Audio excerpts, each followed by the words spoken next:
গুটি গুটি পায়ে চলতে চলতে ৭৫ বছরে পদার্পণ করল রায়গঞ্জের ঐতিহ্যবাহী মোহনবাটি হাই স্কুল। সে অনুসারে ২রা জানুয়ারি বৃহস্পতিবার থেকে শুরু বর্ণাঢ্য অনুষ্ঠান। এদিন স্কুল চত্বরে প্রথমে বিশিষ্ট অতিথি সহযোগে পতাকা উত্তোলন করা হয়। এরপর অনুষ্ঠিত হয় প্রভাত ফেরি।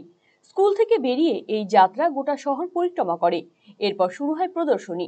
স্কুলের পরিচালন সমিতির সম্পাদক দেবব্রত ভৌমিক জানিয়েছেন, ৩ দিন ব্যাপী চলবে সাংস্কৃতিক অনুষ্ঠান। প্রথম দিন অর্থাৎ বৃহস্পতিবার অসমের শিল্পীরা বিহু নৃত্য পরিবেশন করবেন। দ্বিতীয় দিন অনুষ্ঠিত হবে স্যাক্সোফোনের অনুষ্ঠান। তৃতীয় দিনে অনুষ্ঠান পরিবেশন করবেন সারেগামাপা রিয়ালিটি শো খ্যাত ঋষি চক্রবর্তী। নমস্কার। ৭৫ বছর পূর্তি উৎসবে আমাদের আজকের থেকে ৩ দিন ধরে কর্মসূচি চলবে। এই 3 দিন আমাদের যে কর্মসূচি, প্রথমে পতাকা উত্তোলন হবে, তারপরে প্রভাত ফেরির মাধ্যমে এটা চলতে থাকবে।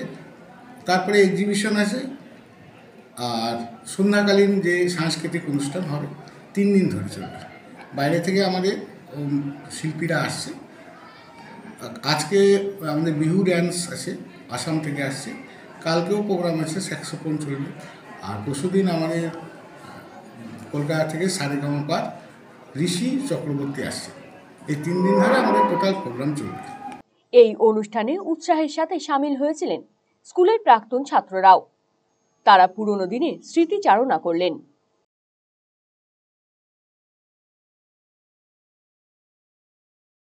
৭৫ বছর পূর্তিতে এসে তো আমি পুনরায় বললাম যে আবার আমরা ছাত্র হতে খুব ইচ্ছা করছে, কারণ সেই দিনগুলো আবার মনে পড়ছে।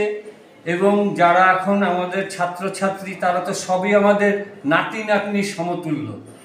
আমরা তো সবাই ৭০-এর কোঠা চলে গেছি, ৭০-এর কোঠাও পেরিয়ে গেছি, কিন্তু এখন পরিবেশ দেখে মনে হচ্ছে যে হে ভগবান, আমাদেরকে আবার পুনর্জন্ম দেওয়ার জন্য এই স্কুলে এসে আমরা আবার সেই ছাত্র হয়ে যেন আবার পড়াশোনা করতে পারি, আবার সেই খেলাধুলা সব কিছুর মধ্যে আসতে পারি।